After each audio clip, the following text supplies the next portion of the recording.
Krishna Prabhu, you're on mute. Hi, Prabhu. Thank you so much, Prabhu. Sorry. Thank you so much, dear devotees, for joining. Welcome to the Sunday Srimad Bhagavatam discussion. And today we'll be discussing we'll try to discuss on the first canto of Srimad Bhagavatam, chapter number 13, verse number 18. So let me share my screen.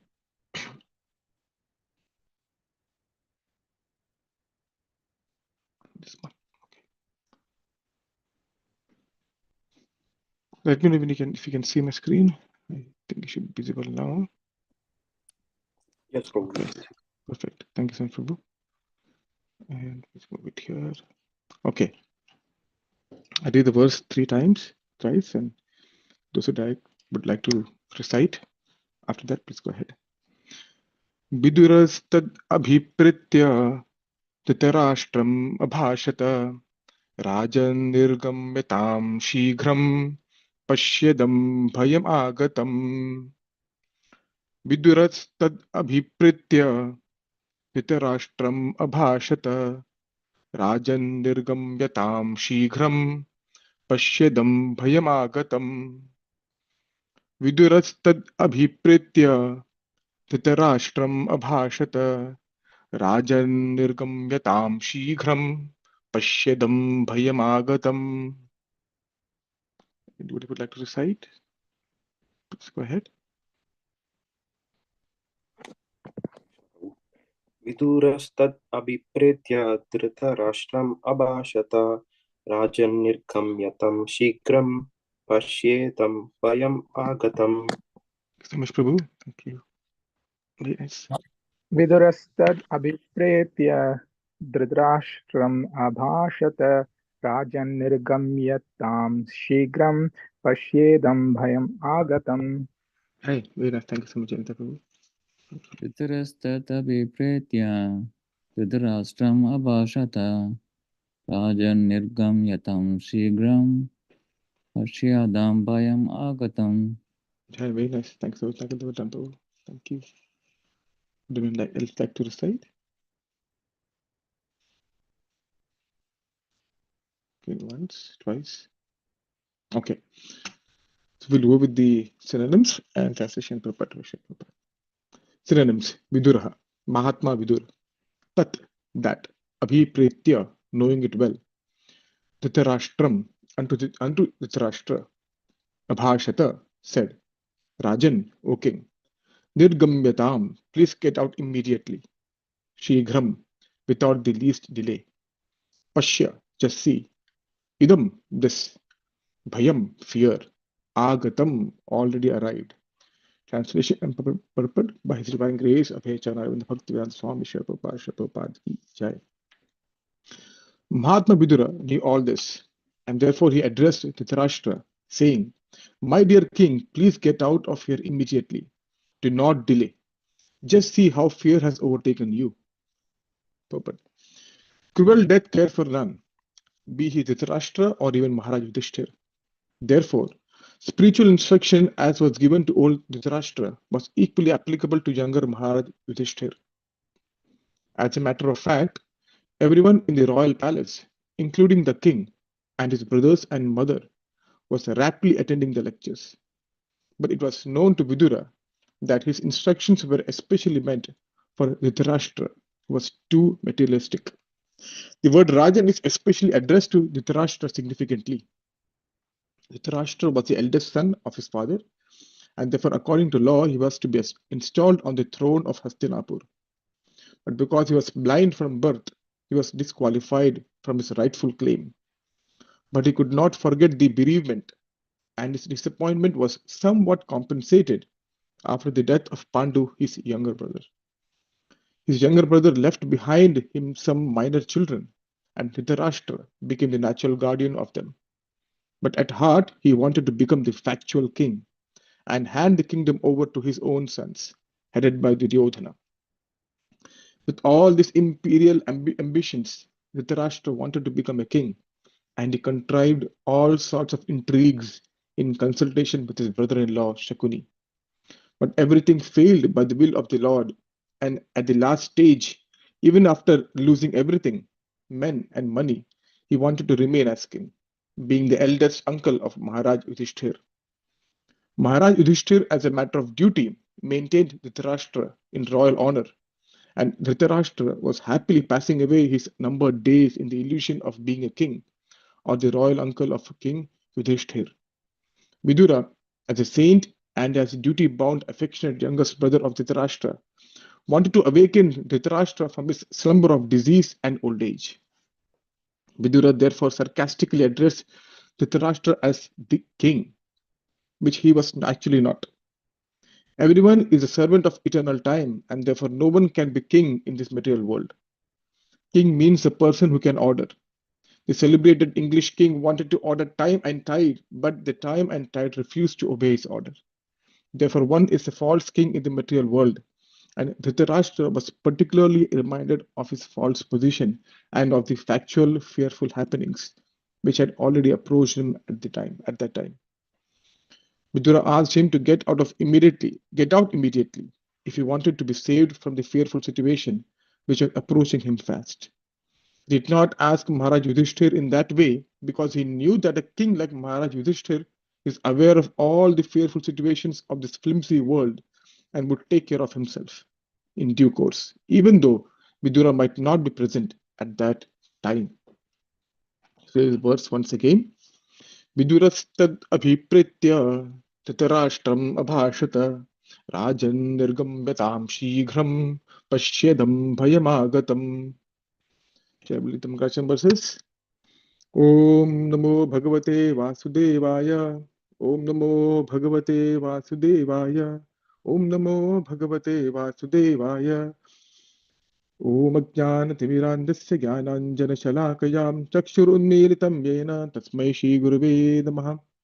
Shri Chaitanya Manobhishtam Sthapitam Yena Bhutale Swayam Rupa Kada Mayam Dadati Swapadantikam Vandeham Shri Guru Shri Yutapadakamalam Shri Gurun Vaishnavamscha Shri Rupam Sagrajatam Sahagana Rughunatanvitam Tam Sajivam Sadvaitam Savadutam Parijana Sahitam Krishna Chaitanya Devam Shri Radha Krishna Padan Sahagana Lalita Shri Vishakhanvitamscha Nama Vishnu Padaya Krishna Prishtaya Bhutale Srimate Bhakti Vedanta Swamin Iti Namine Namaste Saraswate Deve Gauravani Pacharine Nirvishesha Shunyavadi Paschatya Deshatarine He Krishna Karuna Sindhu Dina Bandho Jagatpate Gopesha Gopika Kanta Radha Kanta Namosute तप्त कांचन गौरांगी श्री राधे वृंदावनेश्वरी वृषभानुसुते देवी प्रणमामि हरिप्रिये वाञ्छाकल्पतरुभ्यश्च कृपा सिन्धुभ्यैव च पतितानां पावनेभ्यो वैष्णवेभ्यो नमो नमः जय श्री कृष्ण चैतन्य प्रभु नित्यानंद श्री अद्वैत गदाधर श्रीवास आदि गौर भक्त वृंदा हरे कृष्णा कृष्ण कृष्ण हरे हरे हरे राम राम राम हरे हरे. श्री भागवतम की जय, शिवपाद की जय. Hare Krishna, thank you so much for assembling here for Srimad Bhagavatam discussion. So this chapter is titled as Dhritarashtra Quits Home, and we saw wonderful how Mahatma Vidur came back to the royal palace with the intention of course, meeting and the Pandavas and also correcting or bringing some sense to his older brother Dhritarashtra. Now the verse says, let's go to the verse. Is Viduras tad abhipritya. Viduras means Viduraha. Tad. The abhipritya means knowing that, knowing what. Now one may ask, okay, what did he knew? Right. So if you see the verse number 13, let me just go here. See verse number 13. Compassionate Vidura could not stand to see Pandava's sisters at any time. Okay, and he wanted to, because at Prabhas Kshetra, after he was doing pilgrimage, at one place he came to know that the Yadavas had left the world by fighting and everything, and he had so much heavy heart because they all left, right? So he could not and Pandavas were very close to the Yadavas. Right? So he was so compassionate that he could not stand the Pandavas being distressed at any point of time. At any point of time, he was always compassionate to Pandavas, helping them at each and every turn. If you're at Mahabharata, if you know something about Mahabharata, you might know this. So that is one. Then verse number 16, he says that having won his kingdom, Maharaj and observed the birth of one grandson, competent to continue the noble tradition of his family, Maharaj Yudhishthir reigned peacefully and enjoyed uncommon opulence. So he knew many of this, that Maharaj Yudhishthir is peaceful after obtaining the kingdom, one grandson, and also the insurmountable eternal time overcomes those who are too much attached family affairs. So he knew all this background, you could say. That Abhipritya, Viduras, knowing this, what did he do? Dhritarashtram unto, unto Dhritarashtra Bhashan, said. So knowing well everything, especially the last previous verse, insurmountable time will take everything away. He spoke unto Dhritarashtra. What did he spoke? What did he speak? Rajan is Sambodhana. Oh king, Nirgamyatam. Gam basically means go. Nirgamyatam, leave from here. Out. Nirgamyatam is out. How? Slowly, take your time. Time hai? No. Shighram, immediately just leave. Do not make haste. Do not delay. Rajan, Nirgamyatam, Shighram Nirgamyatam. Immediately leave this place. Why? This Pashyadam, see, Pashyadam, Bhayam Agatam. This fearful time has arrived, time in the form of birth, death, old age and death has arrived. Please leave immediately. To Vidurastat Abhipretya, knowing this previous verse, Dhritarashtram Abhashata. Unto Dhritarashtra, Vidura said, Rajan Shighram Dirgambetam, O king, leave immediately. Pashyadam. Why? Bhayam, this fear, Agatam has arrived. Fear in the form of death, old age and death has arrived. That was the intention of Vidura. He wanted to instill some sense into Dhritarashtra. Now, so basically means, so Sri Baldev Vidyabhushan says, the fearful time is approaching, so leave immediately. Now, one second.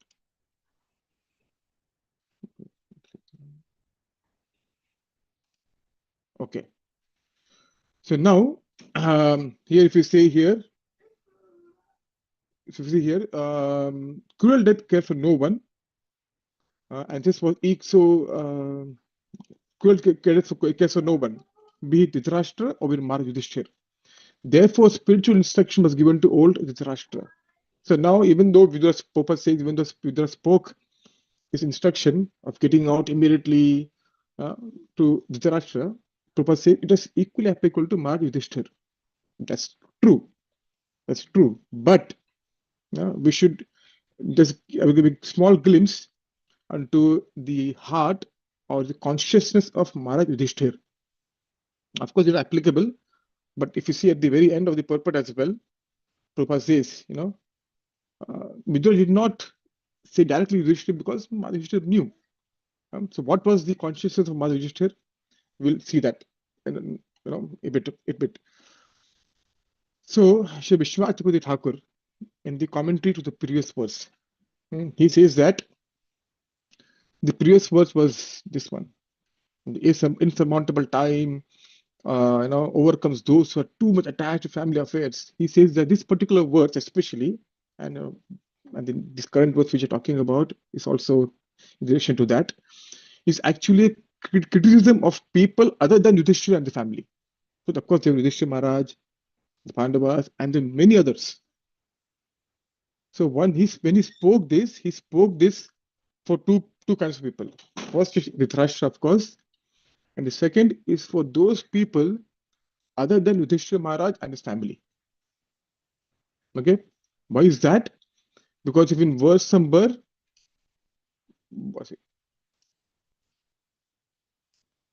You see verse number 6 of chapter number 12. He says, Shuditasya yathetare. It means that Mother Yudhishthir was so much absorbed in service of the Lord, nothing could satisfy him. Basically, he was unattached to everything except Lord's service and nothing else. He had nothing else. Even though he was the king, the emperor of the world, he was absolutely absorbed and attached to Krishna's service. And so he had no attachment, family. Of course, he was maintaining the family, but he had no attachment to the family, attachment to the throne, attachment to any opulence, nothing, because he was fully absorbed in service of the Lord. This is what Vishwanath Chakravarti Thakur and Jiva Goswami. Hare Krishna, Krishna. This is what Jiva Goswami and Shri Vishwanath Chakravarti Thakur mentioned in the commentary to this particular verse. Okay, there's one thing. The other reference is given from the 19th chapter. This is the last chapter of the first canto, right? And he says here, it is not as well. This the sages saying, okay, oh chief of the saintly kings of the Pandu dynasty. This is talking to Parikshit Maharaj, who was strictly in the line of Sri Krishna. It is not at all astonishing that you give up your throne. Now, what is the quality of the throne? It's decorated by helmets of many kings. That means Parikshit Maharaj was the emperor. Okay, and all many kings were at the feet, or so to say, line, made his throne, the emperor. And it's not at all astonishing that you give up your throne. Why? To achieve eternal association with the personality of Godhead. So, Chakravarti Thakur says that this verse, the entire verse is talking about Yudhishthira Maharaj and his family down forth. Yudhishthira Maharaj, the Pandavas, and so not only for Parikshit Maharaj, it also is also applicable for Yudhishthira Maharaj. So Yudhishthira Maharaj could give up the throne at any point of time, right? Basically, he was detached. For what? For getting the Lord's service, for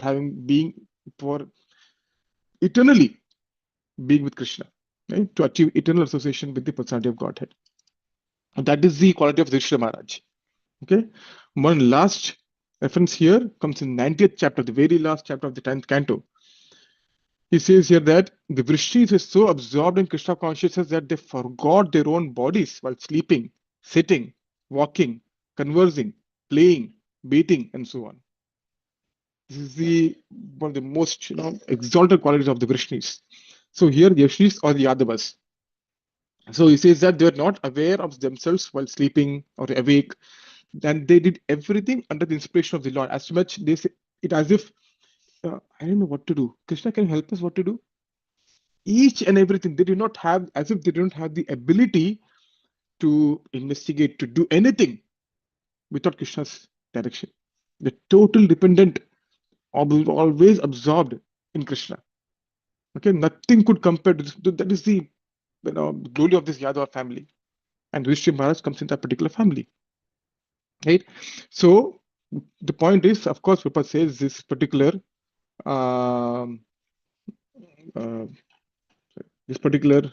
sentence that is applicable to Maharaj Yudhishthira as well. Yes, but he was already detached, already absorbed in Krishna service. Vidura did not feel a need to say this explicitly to Maharaj Yudhishthira. Okay, that was the point which I was trying to make. Now, when Mahatma Vidur came, everyone in the royal palace, including the king, Mother Yudhishthira Maharaj, the Pandavas, Mother Kunti, they're rapidly attending the lectures. So when Mahatma Vidur left the royal palace, it will come in the third canto of Srimad Bhagavatam, the first chapter. What we're talking about will come, what happened. Why did Vidur leave the kingdom? What happened? What was the background? It will come in the third canto of Srimad Bhagavatam, the first chapter. So basically, when Mahatma Vidur left, the time duration when Mahatma Vidur left the palace, and now after he came back to the palace, it says there was 30 years.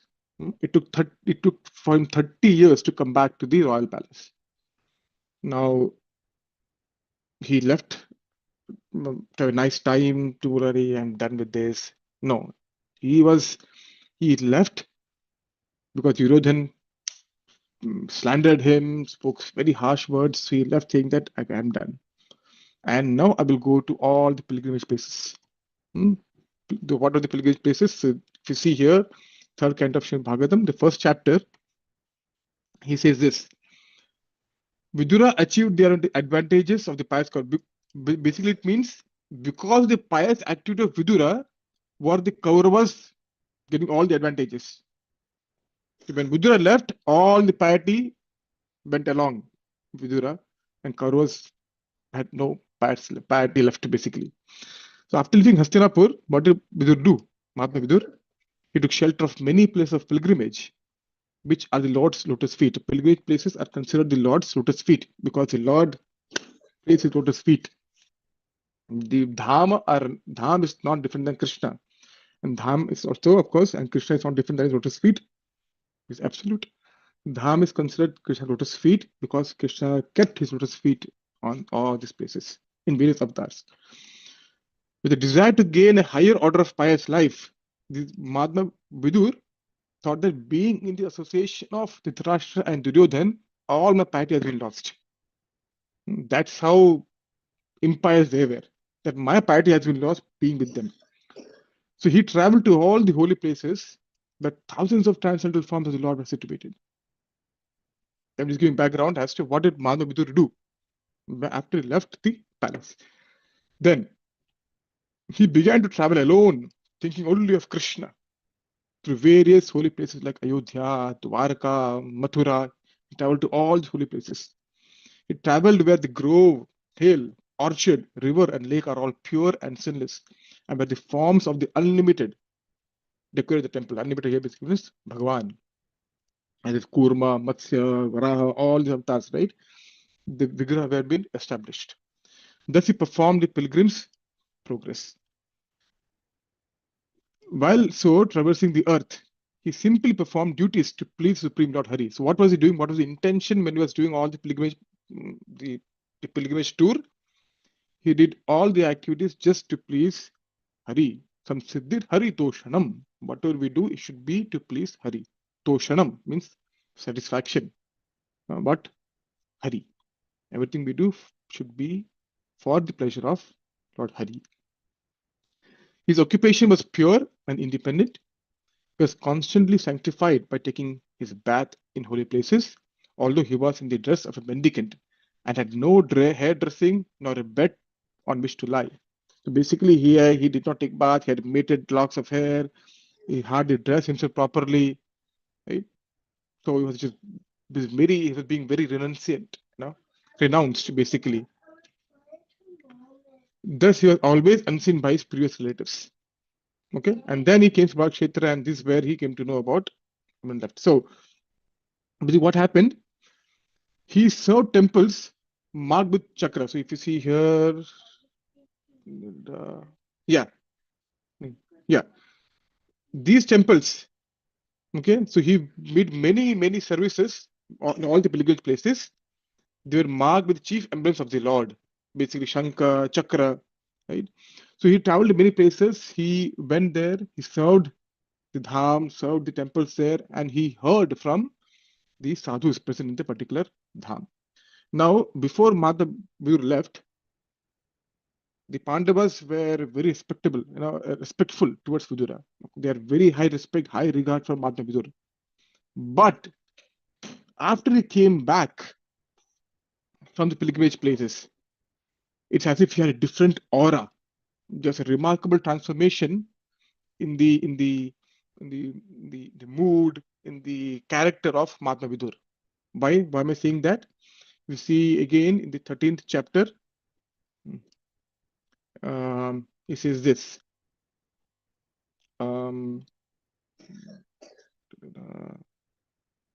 Yes, Mahatma Vidur being treated just like a godly person by his kinsmen. This was not the case before he left.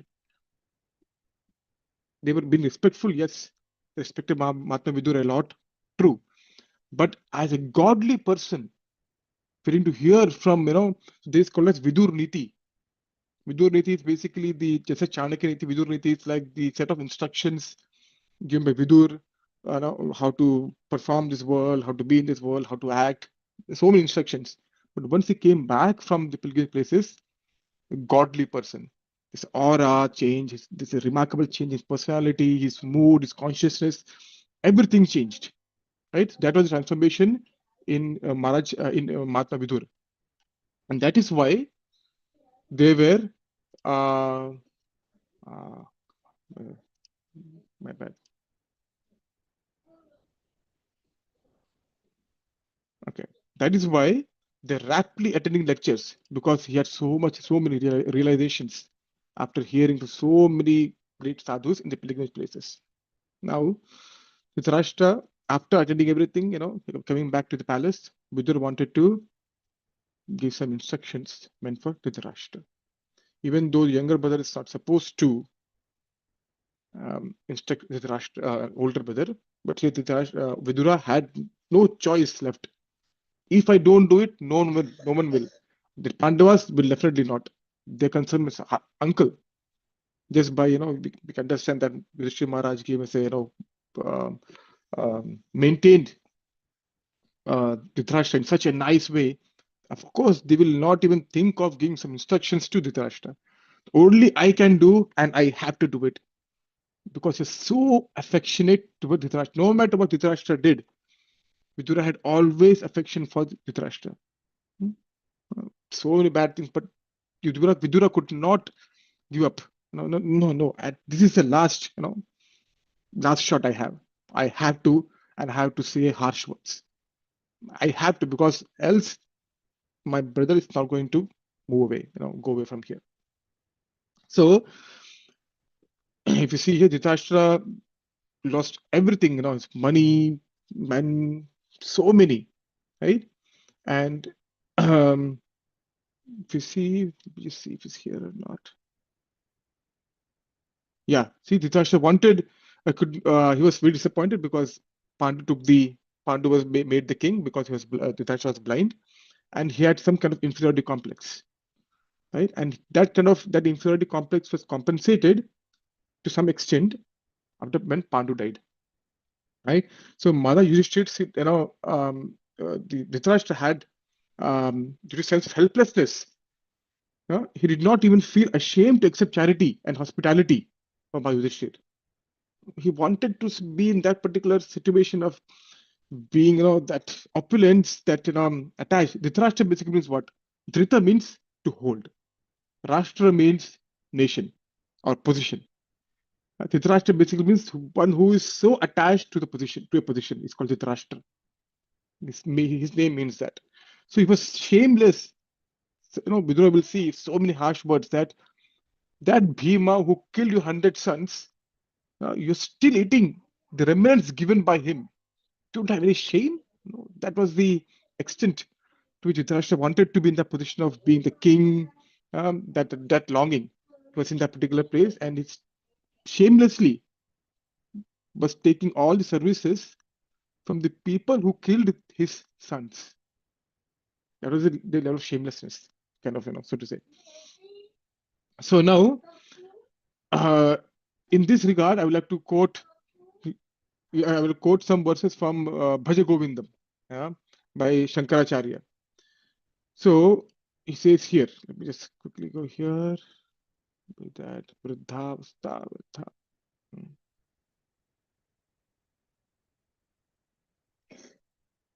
I'm happy. Okay. Let's see. You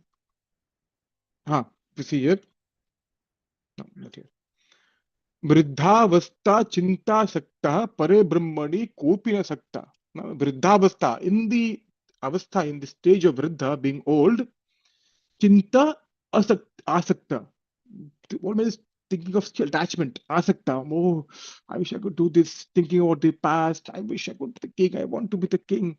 Even in that old age, this can be symptoms of a person in general, but this is applicable to Dhritarashtra. Vriddhavastha chinta asakta. At the age of, even in old age, ripe old age, there's always longing for what the person could not do in the past. But still, Pare Brahmani, kopi nahi sakta. Still, there is no desire to inquire about the absolute truth. There's no desire. No one, hardly anyone yearns to know about Para Brahman. Pare Brahmani, kopi nahi sakta. Dhritarashtra is exactly like that, attached to the royal king, throne. Para Brahman, nothing in his. Prabhupada says in Bhagavad Gita, the very first chapter, Dhritarashtra was not only materially blind, he was spiritually blind. Right? So here, then why was he in this condition? Why was he was so attached materially? Why was he not yearning for this Parabrahman? This comes here in 9th verse. Tatsangatve nisangatvam nisangatve nirmohatvam nirmohatve nischalatatvam nischalatatve jivan mukti. This is the process of liberation. What is that? The first is Satsangatve. By Satsanga comes what? Nisangatvam, non-attachment. The Nisangatva, by non-attachment comes what? Nirmohatvam, non-attachment or detachment. Now, but detachment, what comes? This is the determination. Nischala tattvam. Chanchala means moving.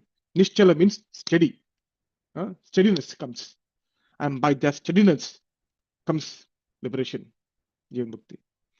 So it's like if you do a math problem, if you make a mistake in the first step, all the subsequent steps wrong. Won't make any sense. Even if the formulas are right, but the first step is wrong, everything gets wrong. All the subsequent steps becomes wrong. Satsangatve, Dhritarashtra did not have satsanga. Sangha means association. Sat can mean good. Sat can also mean sadhu, devotee. Right? So Dhritarashtra did not have satsanga. Even though Vidura was there, he did not utilize, or he could not capitalize, so to say, on that satsanga. He had asatsanga of Duryodhan, who was all the bad effects of Kali Yuga personified. He's a poison, you could say. Vidura says later in the third canto. He always had association of Shakuni, crooked, evil-minded. Dhritarashtra, Duryodhan, we know the character of Duryodhan, Dushasan, Karna, all these bad elements. He had always association of those kind of people. Of course, the way you associate with people, that's the kind of desires you will obtain. Right? So if Satsanga was the first step was wrong, of course, then there's no non-attachment. Right? There's full of delusion. And there's no steadiness. Yes, steadiness in terms of wanting to be in the material world. And then, of course, no point of Jivan Mukti. Right? So this is perfectly summarizes, the problem of Dhritarashtra, no satsanga. Now, he again says, very beautiful Bhaja Govinda. So he says, Dinaya mino sayam pratha shishira vasanto purna yata kala kirat gachatayu tadapina muchita shavayu. He says, Dinaya mino sayam pratha, daylight and darkness. Sayam, Dina ya minyo. Dina basically means day. Ya minyo means night. Sayam means dusk. Prata basically means dawn. Shishira Vasanto. Shishira basically means winter time. Vasanta basically means springtime. And Punarayata. Punara means it comes and goes. Daylight, darkness, dawn, dusk, winter, springtime. Comes and goes. Time, place. Kala Kirti means play. The time, place. And Gachata Yayu. Ayu means the life goes on. The time, place, and time just takes life away. But everything goes. Daylight, everything goes. But one thing never goes. A materialistic person. Tadapi na munchanta ashavayu. The storm of desire never leaves. Dhritarashtra. The storm of desire to be the position, to be the king. It's been so long. still the desire of being the position of a king, being the king, did not go away. The storm of desire never left. Right? And maybe this is the last verse from this. This is one of my favorite verses. Angam galitam palitam mundam dashavihinam jata tundam vriddho yati grihitva dandam tadapina muchantasha pindam. What happened at the old age? Angam galitam. Strength has left. Galitam means melting. Skins are sagging, muscles are sagging. Angam galitam. At old age. Palita mundam. Baldness starts appearing. Palita mundam. Head. Baldness appears. Dashavihina. Dashavihina is 30. Dashavihina 32. Jata tundam. Then tooth becomes gumless. The gums become toothless. Okay? Dashavihina. Vihina. Nothing. Jata tundam. Tunde, Tandabani, all the teeth in the mouth, there's no teeth. Your body is sagging. Palita baldness has appeared. Britto yati. Yati means stick. Yati means great or dandam, stick. At old age, you have a third leg.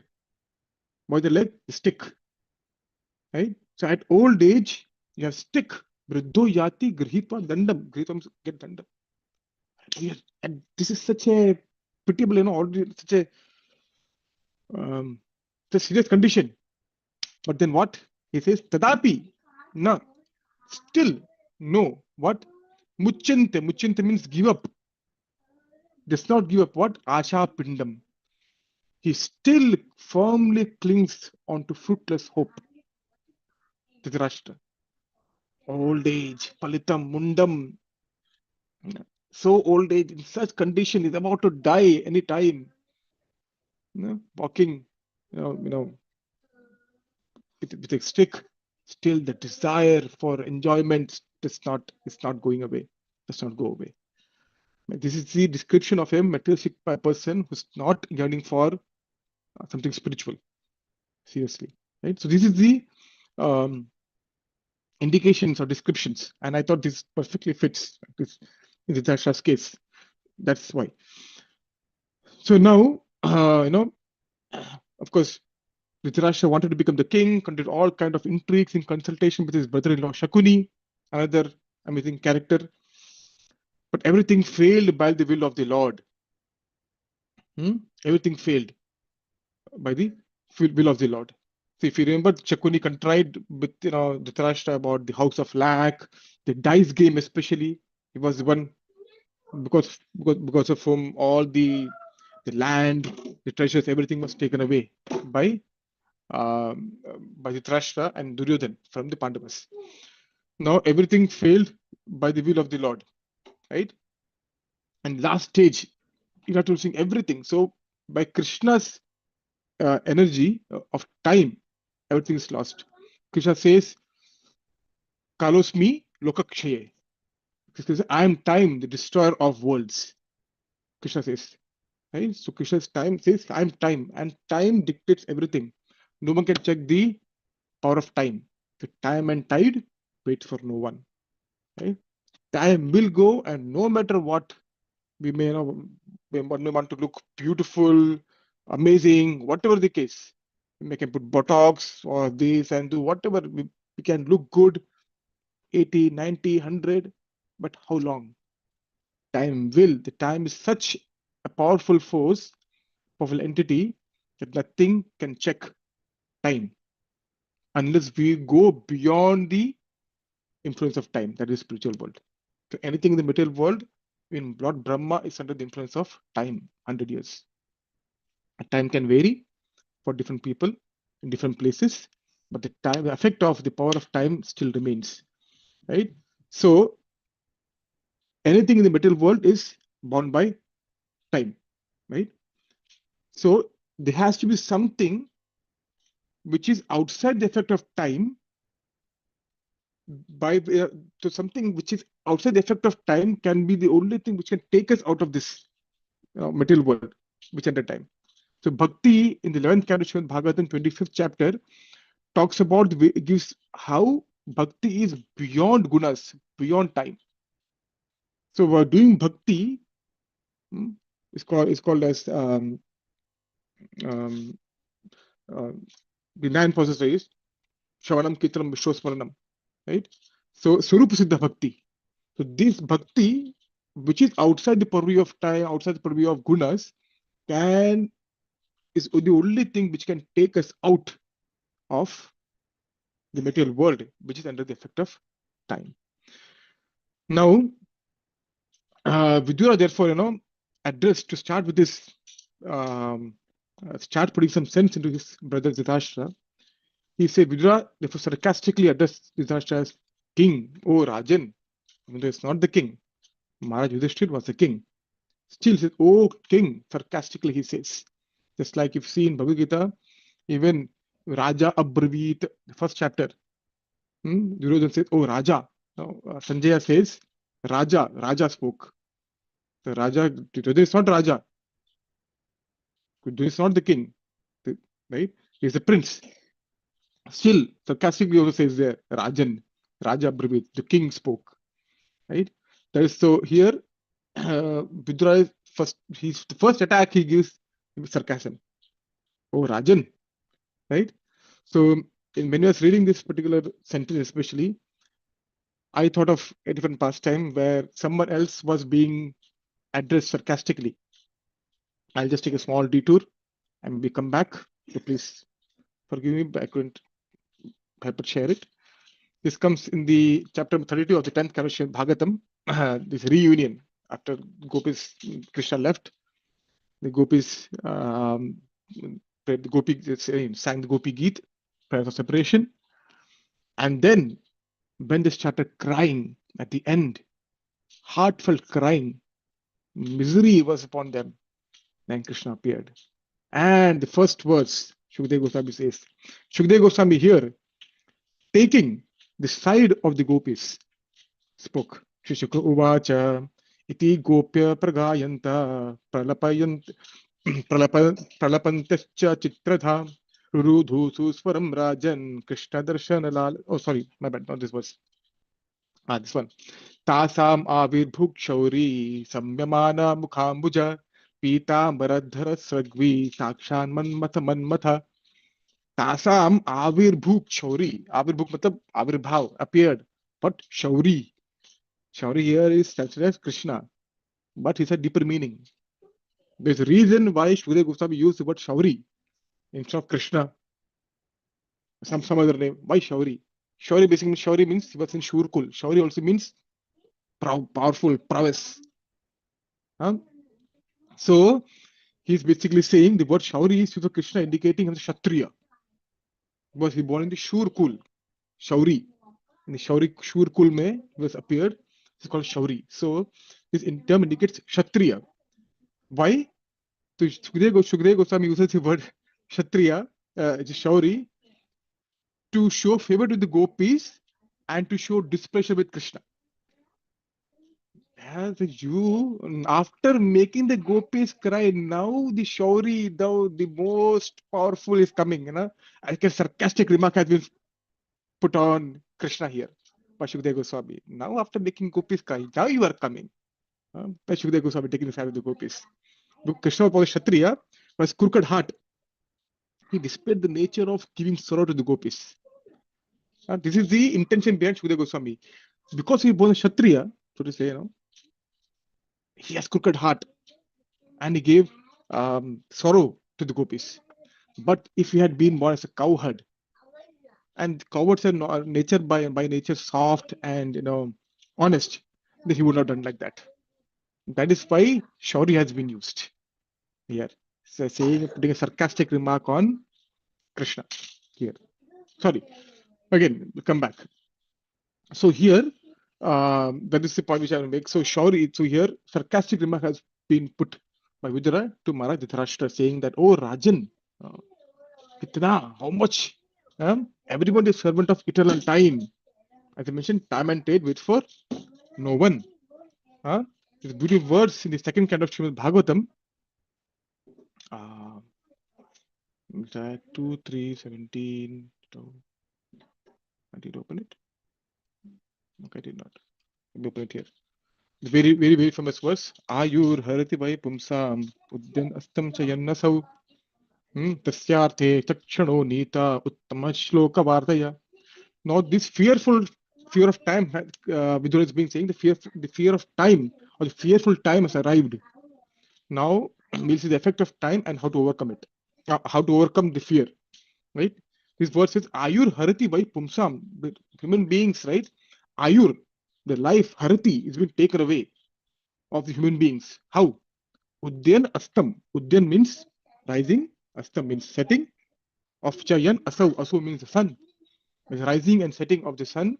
Life going away for all people. Tasyarte yat kshano neet.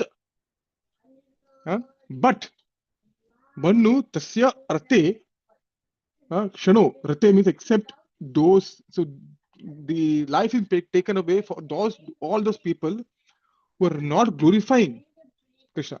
Kshano neeta uttama shloka varteya. So by rising and setting of the sun, duration of life decreases of everyone except Rate means except who? Tasya. When he glorifies the Lord, the all good personality of Godhead. Right? Except the one who utilizes the time by discussing topics of all good personality of Godhead. Basically, when we say, oh, the devotees die. No. The devotees are getting closer at each and every step, getting closer and closer to Krishna. But those people who are not engaged in the glorification of the Lord, they are getting closer to death. So moment we are born in this world, the jaws of death are like here, on a neck. And which each and every rising setting of the sun, the jaw gets shorter, the opening gets shorter. And this can be at any point of time. Right? So the point of this verse is we should constantly glorify Krishna because we don't know when death will arrive. That's the whole point. We don't know what will happen. And then, in 10th chapter, Bhagavata Krishna says, right? Machchita madgata prana bodhayanta parasparam kathayantascha mam nityam tushyanti cha ramanti cha. What happens by devotees conversing about me? Tushyanti cha ramanti cha. They get very happy. They get so happiness, they're satisfied by discussing about me. And then we get one step closer to Krishna. More we discuss about Krishna. Right? Now, this is so everything moves according to Kala Chakra. Kala Chakra means the time, the movement of time. Right? So the setting or rising of the sun won't stop. So that is going to happen. So what is in our hands? What can we do? Is discuss the topics of Sri Krishna. Okay. Now, in this verse, he says of the factful, fearful happenings of samsara. So Shri Baldevita Bhushan says it means here the fearful times approaching. So what to do with fear? How can we eliminate fear? In what way? So one verse, is from here, from the Maharaj of Prithu Maharaj. He says, very beautiful verse. Savai priyatamaschatma yato na bhayam anmapi iti veda savai vidman yo vidvan sa gurur harihi. One who is engaged in devotional service. One who is engaged in devotional service has not the least fear in material existence. Was not the least fear in material existence? One who is engaged in devotional service to the Lord. Right? This is because the Supreme Personality of Godhead is a super soul and friend of everyone. Suhridam Sarvabhutanam. Right? Sarvasachaham Hridasannivishto. One who knows the secret is actually educated. And thus educated one can educated can become spiritual master of the world. The one who knows the science of Krishna can be spiritual master. One who knows that being engaged in bhakti or by performing bhakti, one can be the least fearful in the situation. Right? One who knows this not just theoretically, but practically and realize this knowledge. Theory, Krishna, but you know Krishna? Yeah, I know Krishna. Yeah, in India, you ask, we know Krishna. Yeah, Krishna is what? Yeah, some coward boy. That is the only thing they know. And that is true. But that's not the thing which looking for. It's not just theoretical knowledge, but actually applying it by performing bhakti. He says, the second last verse, penultimate verse, it says, Madhya Jiva Namaskuru. When, four things Krishna says, to pay offer home unto me, pay homage unto me, worship me, right? When we do this limbs of bhakti, and then we get experience, we get realization. And one who does that, what happens? They become fearless of the material existence. Abhaya Charana. Abhaya Charana Arvinda. So why Abhaya Charana Arvinda means one who provides fearlessness of those who take shelter of his lotus feet. When we take shelter of Krishna's lotus feet, one becomes fearless. So one way to mitigate fear is to take shelter of someone who makes a fear, who dwarfs the fear. So, for example, this one example is given that let's say very weak person is very weak in terms of bodily strength, doesn't have much strength. And in front, you have very strong, built guy in front of you. I think maybe the strong guy just by just one sneezing, may the other person may fall down. But the person standing in front and saying so many strong things, the person may think, what visitor saying so many things, I can just give one slap and you're gone. But the person may be saying, the weak person may be saying so many, things strongly, opposing the other person, because this person has some backing of a very powerful person. Right? Very powerful person. Let's see. Right? So, this example is given, the Harisuri gives this explanation. When Devatas, being so fearful of Kamsa, said to Kamsa, what? You fool! So Harisuri asks, how come the Devatas said this? They're so fearful of Kamsa, right? The Devatas were so afraid of Kamsa, but then how did they say this, strong words to Kamsa? Weren't they afraid?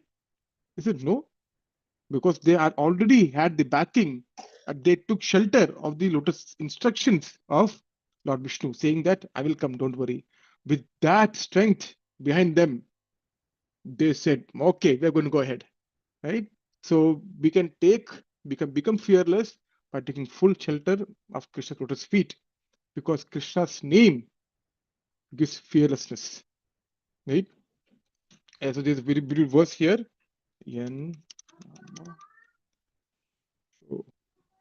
The beautiful verse, yes, here. He says, Apanna samsitam ghoram yannama vivashogranan tatha sadhyo vimucheta yad bibheti swayam bhayam. He says, living beings who are entangled in the complicated meshes of birth and death can be freed immediately by even vivasho, unconsciously chanting the holy name of Krishna. And what is the quality of Krishna's name? Of Krishna? Which is fear by fear personified. The fear personified is afraid of Krishna. So if you take shelter of the person who dwarfs fear, we become fearless. Right? That is the thing which we should do. Take full shelter of Krishna. That's what we talked about here. And the first step in doing that is taking shelter of a spiritual master, a representative of Krishna. So it says, Tad Ado Guru Padashraya. The first thing of bhakti is taking the shelter of a guru, right? Of being fearless. Then we have 2 more minutes, some more verses, but let me see. Okay, not much. There's one verse in Bhagavad Gita, right? Neha Bhikkamana Shosti Pratyavayo na Vidyate Swalpam Apesa Dharmasya Tarayate Mahato Bhayat. So Bhagavad Vidyabhushan says, what is this Mahato Bhayat? Mahato Bhayat basically means samsar, cycle of birth and death. What happens? How can we be fearless from this samsara? Swalpam apyasa dharmasya, by doing small amount of bhakti. Even a small amount of bhakti, the result is indestructible, and we will be fearless of the coming into samsara. In this endeavor, there's no loss or diminution. Any bhakti which you've done, because it's beyond the gunas, it is indestructible, and little advancement on this path. So even if one does bhakti not fully, partially and then leaves the body or stops, there's no loss, there's no diminution. It's like an ever increasing investment. In this world, people are looking for the holy grail of investment.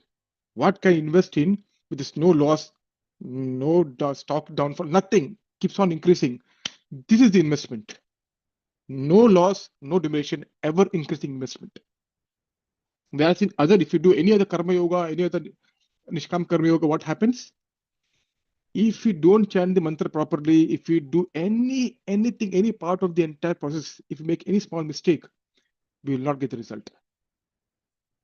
Right? So if you want to get the result in Kama Karma Yoga, Kama Karma, whatever, everything has to be performed to the T.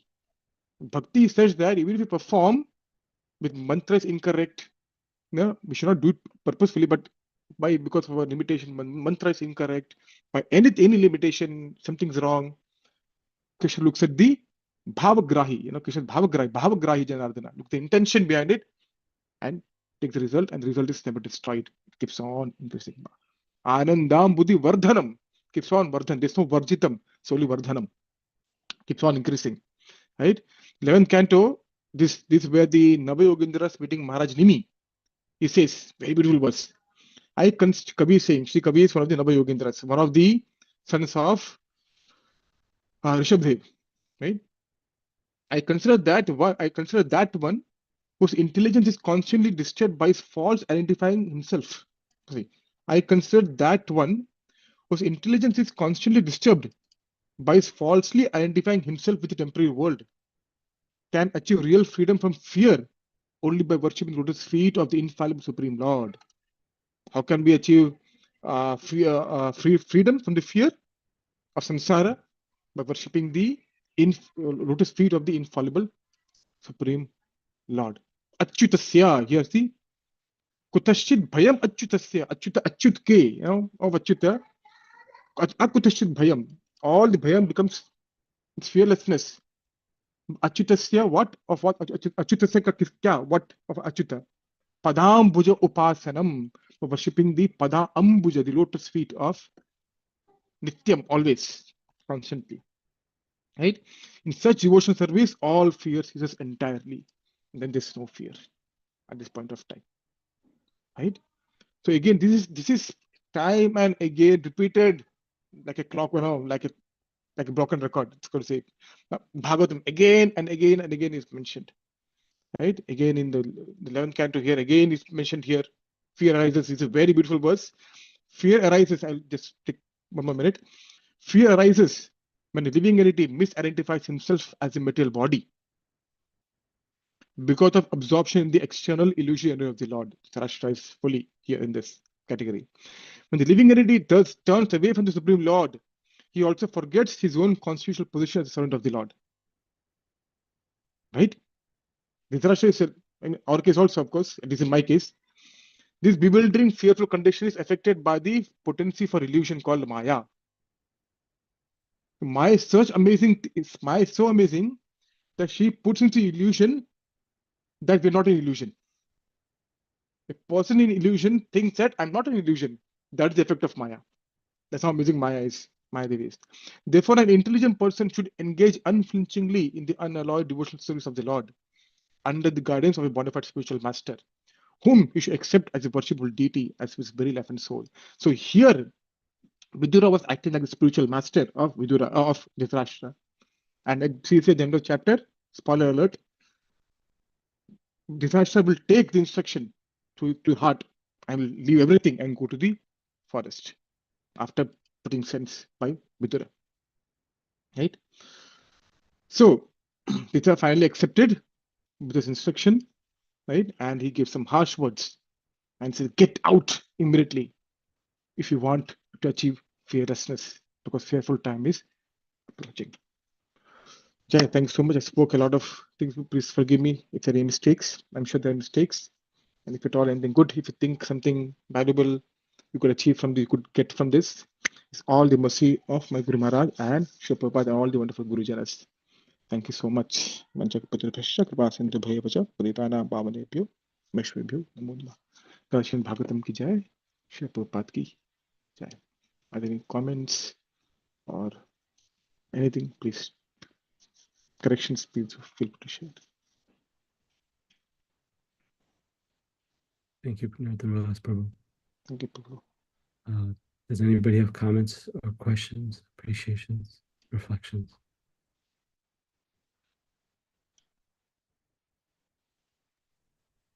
Hare Krishna Prabhuji and Pranam Krishna Tesla. Prabhu. Thank you, Prabhupada. Very beautiful lecture, Prabhuji. So you mentioned how a materialistic person is attached and doesn't want to give up the attachments in life.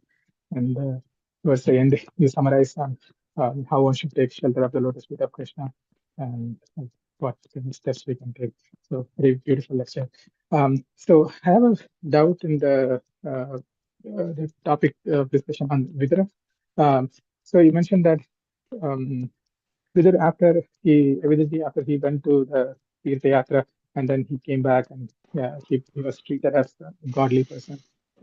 So my confusion is that isn't Vidura already a Prema Bhakta? Like he's one of the Mahajan, right? He's incarnation of Yamaraj. Yamaraj. So Yes. why would he develop any godly nature more than what he already? So my reconciliation was that he is mostly like a Lokasangaya, so that the Pandavas, they're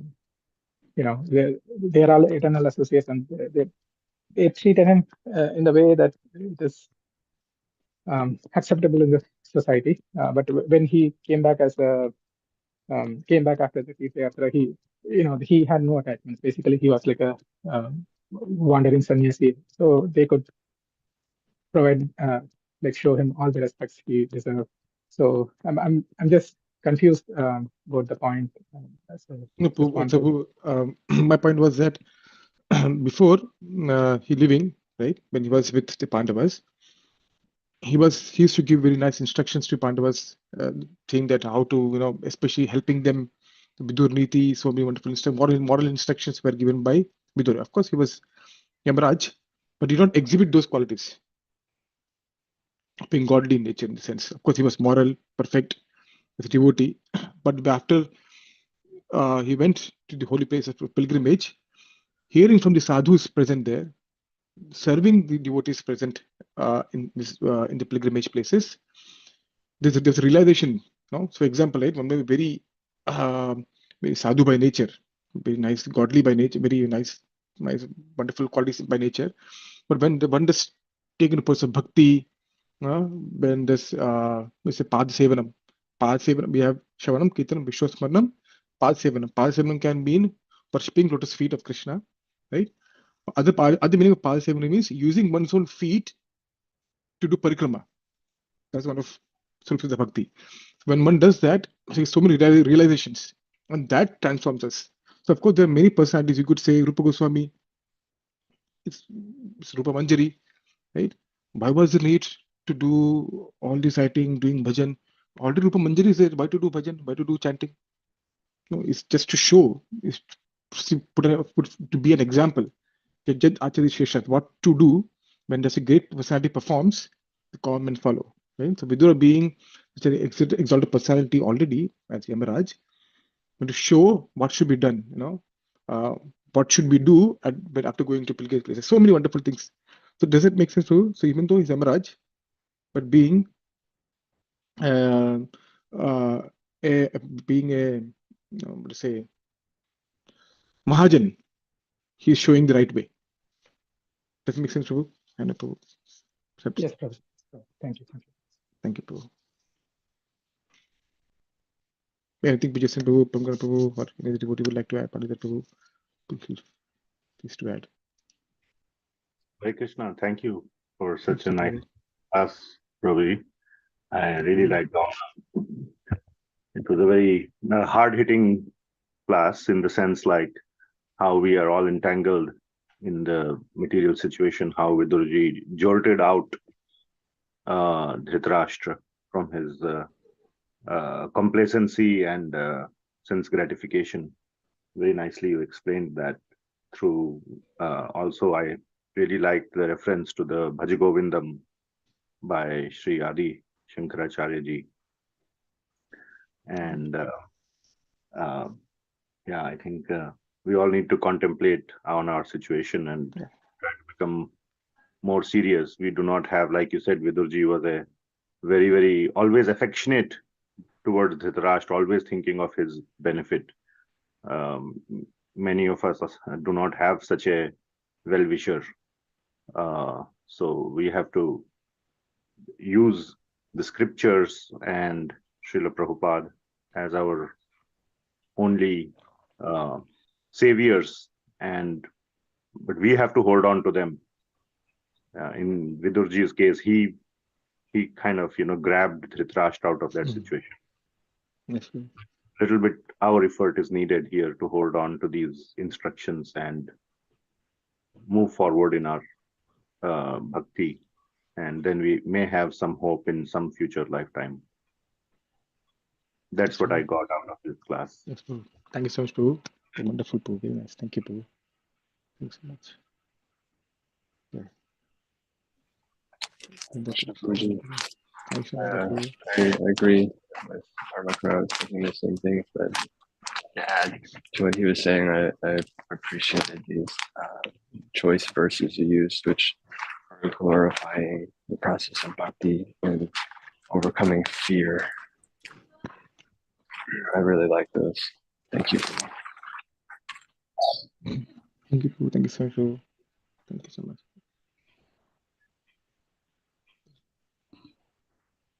Any other comments or corrections? Prabhu. Okay, thank you very much. Yeah, especially you told in this class, Pada Sevam.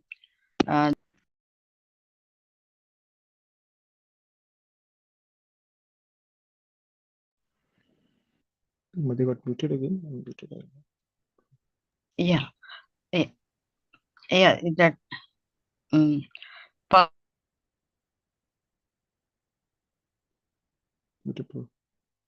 that is very Muted. Madhu again muted, devotees. Madhu. Yeah. Yeah. Thank you, Madhu. Thank you so much. Thank you, Madhu. We can wrap up to 9:12 already. Yeah, okay. Thank you very much. Vanchakapatarabhyasya.